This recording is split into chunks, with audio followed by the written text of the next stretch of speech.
रोज रोज एक ही जैसा काम कर करके हम सभी बोर हो जाते हैं। तो क्यों ना कुछ अलग किया जाए, कुछ हट के किया जाए जिसमें समय भी कम लगे और हमारा काम भी बहुत आसान तरीके से हो जाए।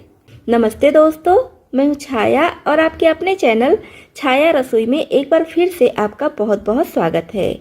हमेशा की तरह फिर से आपके लिए बहुत यूजफुल टिप्स एंड ट्रिक्स लेकर आई हूँ, जिससे आपका काम करना काफ़ी आसान होगा, आपके समय और पैसे भी बचेंगे।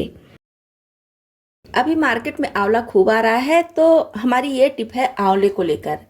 तो हम आंवले को अच्छे से पहले धुल लेंगे और इसका सारा पानी सुखा लेंगे। उसके बाद चाहे तो महीन वाले ग्रेटर से ग्रेट कर लीजिए, चाहे तो मीडियम साइज के या तो फिर बड़े वाले ग्रेटर से भी ग्रेट कर सकते हैं।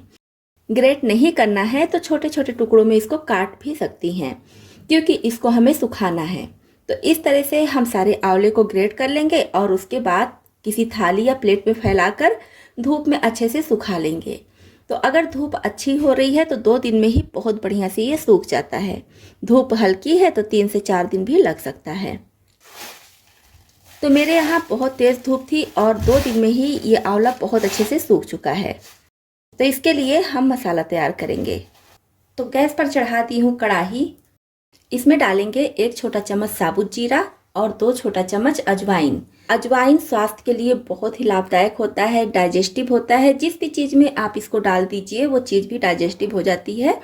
हम इसको आंवले में डालेंगे तो इसकी वजह से आंवले का स्वाद भी बढ़ेगा और आंवला हमारे लिए और ज़्यादा फायदेमंद हो जाएगा। तो बस दोनों चीज़ों को हल्का सा हमें भून लेना है। बहुत ज़्यादा नहीं भूनना है, बस हल्का सा कुरकुरा हो जाए उतना ही हम इसको भूनेंगे। तो जब ये ठंडा हो जाए तो इसको डालेंगे मिक्सी जार में और इसी के साथ में डाल देंगे 6 से 7 सफ़ेद वाली मिर्च। जैसे काली मिर्च होती है उसी तरह से सफ़ेद मिर्च होती है। ये आँखों की रोशनी के लिए बहुत अच्छी होती है। तो आंवला तो खुद ही अपने आप में ताकत का खजाना है, ऊपर से हम ये चीज़ें डाल देंगे तो ये और ज़्यादा हेल्दी हो जाएगा। अब इसको हमें महीन पीस लेना है। इस तरह से पीसने के बाद अब इसमें ये घिसा हुआ और सूखा हुआ आंवला डाल देंगे। अब इसको भी हमें पीसना है, तो आप अपने हिसाब से चाहे तो एकदम फाइन पाउडर तैयार कर लीजिए और चाहे तो थोड़ा सा कोर्स रखिए। तो इस तरह से मैं इसका पाउडर तैयार कर ली हूँ, बहुत ज़्यादा फाइन नहीं की हूँ। अब इसको किसी बर्तन में खाली करेंगे और डालेंगे 2 चुटकी के करीब हींग और इसी के साथ में 1 छोटा चम्मच काला नमक। सारी चीज़ों को अच्छे से मिक्स कर लेंगे। तो ये हमारा बनकर तैयार हो गया है चूरन। इसको आप चाहे तो खाना खाने के बाद खाएं या तो सुबह खाली पेट खाएं या जब भी आपका मन करे खाने को तब खा सकते हैं। इसमें कोई भी दिक्कत नहीं है कि इस टाइम खाना है इस टाइम नहीं खाना है, कभी भी आप इसको खा लीजिए। बहुत ही ज़्यादा हेल्दी है क्योंकि इसमें जो भी चीज़ें हम डाले हैं सब हेल्दी ही डाले हैं। तो इसको आप भी रोज़ यूज कर सकते हैं। अगर आपको बाल की प्रॉब्लम है, बाल झड़ रहे हैं या तो फिर 2 मुँहे हो रहे हैं, जल्दी सफ़ेद हो रहे हैं, तो वो प्रॉब्लम दूर होगी, आँखों की रोशनी बढ़ेगी, हाथ पैरों में दर्द रहता है तो वो सारी प्रॉब्लम भी दूर हो जाएगी। इसमें विटामिन सी भरपूर मात्रा में है। साथ ही साथ सफ़ेद मिर्च, अजवाइन, जीरा ये सब भी डाले हैं तो ये सब भी काफ़ी फायदेमंद होता है। अजवाइन और हींग की वजह से काफ़ी डाइजेस्टिव भी है। तो इसका यूज आप कभी भी किसी भी समय कर सकते हैं। खाने में टेस्टी भी लगता है और अगर आप इसको इस तरह से नहीं खाना चाहते हैं तो फिर 1 गिलास पानी में 1 चम्मच डालकर 5 मिनट के लिए रख दीजिए। जब ये अच्छे से फूल जाए, मतलब कि जो आंवले का पाउडर हम तैयार किए हैं वो थोड़ा सा कोर्स रखे हैं, तो जब वो सब अच्छे से फूल जाए तब आप इसको पी लीजिए तो भी फायदेमंद होगा। तो इस तरह से आंवले का भी सीजन है तो आप भी इसको बनाकर रख लीजिए और सालों साल यूज कीजिए, कोई भी दिक्कत नहीं होगी। और ये खाने में भी बहुत बढ़िया चटपटा लगता है। मैं तो ऐसे ही इसको खाती रहती हूँ और मेरे बच्चों को भी बहुत पसंद आता है। ये चूड़ा यानी कि पोहा हम सभी मार्केट से लाते हैं और अगर कुछ दिनों के लिए रख देते हैं तो देखते हैं कि इसमें छोटे छोटे कीड़े आ जाते हैं या तो फिर जाला जैसा लग जाता है, जिसकी वजह से इसको खाने का बिल्कुल भी मन नहीं करता है। तो जब भी आप मार्केट से चूड़ा यानी कि पोहा लाइए तो इसको अच्छी तरह से धूप दिखा लीजिए। जब बढ़िया से धूप में कुरकुरा हो जाए तब इसमें डाल दीजिए 4 से 5 लौंग। आप अपने चूड़े के हिसाब से लौंग ले लीजिए, कम ज़्यादा, और इस तरह से इसमें डाल दीजिए और मिक्स कर दीजिए। तो इससे क्या होगा कि चूड़ा आपका बिल्कुल सेफ रहेगा, इसमें कीड़े जल्दी नहीं लगेंगे। तो इस तरह से चूड़े को पहले अच्छे से धूप में सुखाइए और लौंग डालकर रखिए तो लंबे समय तक आप चूड़े को स्टोर करके रख सकती हैं। चॉपिंग बोर्ड पर जब भी हम कोई चीज़ काटते हैं, खासकर काफ़ी हार्ड चीज़ अगर काट रहे हैं, तो चॉपिंग बोर्ड इधर उधर खिसकता रहता है, जिससे हमें काफ़ी दिक्कत होती है। कोई भी चीज़ कट करते हैं तो उसमें मन ही नहीं लगता है और चॉपिंग बोर्ड को ही सही करते रहते हैं। तो इसके लिए क्या कीजिए, जब भी आपको कोई चीज़ काटना हो तो चॉपिंग बोर्ड के नीचे हल्का गीला किचन टॉवल बिछा दीजिए। किचन टॉवल को पहले हल्का सा गीला कर लीजिए, निचोड़ लीजिए और फिर इसके नीचे बिछा दीजिए, या तो फिर कहीं कहीं थोड़ा सा पानी ही ऐसे डाल दीजिए जिससे बिल्कुल हल्का सा नमी आ जाए। और फिर उस पर चॉपिंग बोर्ड रखिए, अपनी मनपसंद सब्जियां चॉप कीजिए। आपका चॉपिंग बोर्ड इधर उधर बिल्कुल भी नहीं खिसकेगा।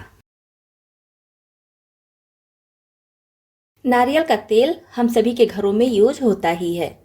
सर्दियों में नारियल का तेल जम जाता है, जिसकी वजह से हम कोशिश करते हैं कि इस तरह की डिब्बी लें तो ज़्यादा अच्छा है, क्योंकि अगर नारियल का तेल जम भी जाता है तो चम्मच से निकाल सकते हैं, चम्मच को गर्म करके, या तो फिर हाथ से ही निकाल सकते हैं। इस तरह से नारियल का तेल सील होता है। तो इसके सील को हम किसी भी तरह से खोल सकते हैं, चाकू से कट करके, कैंची से कट करके, या फिर छेद करके भी खोल सकते हैं, लेकिन तब देखने में अच्छा नहीं लगता है। इधर उधर से इसका जो ऊपर सील किया हुआ है वो फटा रहता है, तो देखने में बिल्कुल भी अच्छा नहीं लगता है। तो इसके लिए क्या कीजिए कि ये सील अच्छे से खुल भी जाए, देखने में भी अच्छा लगे, तो चाकू को हल्का सा गर्म कर लीजिए और चारों तरफ इस तरह से गर्म चाकू घुमा दीजिए। तो इस तरह से देखने में भी खराब नहीं लगेगा, पूरा एक बराबर इसका सील निकल जाएगा। छोटी सी टिप है, लेकिन इसको आप भी अपना सकती हैं। गैस पर तवा चढ़ाएंगे और गैस को ऑन करके हाई पर रखेंगे।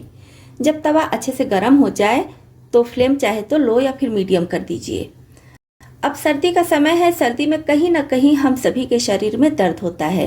हाथ में हो गया, पैर में हो गया, उंगलियों में हो गया, गर्दन में हो गया, हर किसी के कहीं ना कहीं थोड़ा बहुत दर्द हो ही जाता है।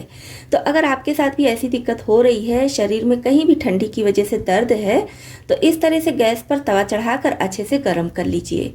और जब तवा बढ़िया से गर्म हो जाए तब कोई कपड़ा लीजिए, सूती कपड़ा यहाँ पर लेना है, चाहे तो कोई किचन टॉवेल या फिर कोई थोड़ा सा मोटा कपड़ा ले लीजिए तो अच्छा होगा, बहुत पतला कपड़ा नहीं लेना है। और कपड़े को तवे पर रखिए। कपड़ा जब अच्छे से गर्म हो जाए तो इस तरह से पहले उंगलियों पे टच कराइए, देख लीजिए सहने लायक है कि नहीं। फिर जहाँ भी आपको सेकना है इस तरह से सेक लीजिए। इस तरह से बहुत अच्छे से सिकाई हो जाती है, जहाँ भी ठंडी लगी है बहुत अच्छे से सिकाई हो जाती है। और एक बार जब तवा अच्छे से गर्म हो जाए तो फ्लेम ऑफ कर दीजिए, और ये तवा कम से कम 10 से 15 मिनट तक बढ़िया से गर्म रहता है। तो आप अगर गैस के पास इसको नहीं सेकना चाहते हैं तो फिर रूम में या फिर जहाँ भी आपको बैठना है वहाँ पर ले जाइए, स्टैंड के ऊपर तवे को रख दीजिए और करीब 10 से 15 मिनट तक तवा गर्म रहेगा, आराम से सेक लीजिए। तो इस तरह से सेकने में बहुत ज़्यादा आराम आपको मिलेगा। जहाँ भी ठंडी लग गई है, दर्द है, सूजन है, लाली है, वो सब धीरे धीरे करके सही हो जाएगा। तो दोस्तों, आपको इसमें से कौन सी टिप ज़्यादा पसंद आई और कौन सी पहले से पता थी, कमेंट बॉक्स में लिखकर ज़रूर बताइएगा। इसी तरह से और भी ज़्यादा यूजफुल टिप्स एंड ट्रिक्स देखने के लिए, और अगर आप चैनल पर नए आए हैं तो हमारी यूट्यूब फैमिली में शामिल होने के लिए इस चैनल को सब्सक्राइब भी कर लीजिएगा।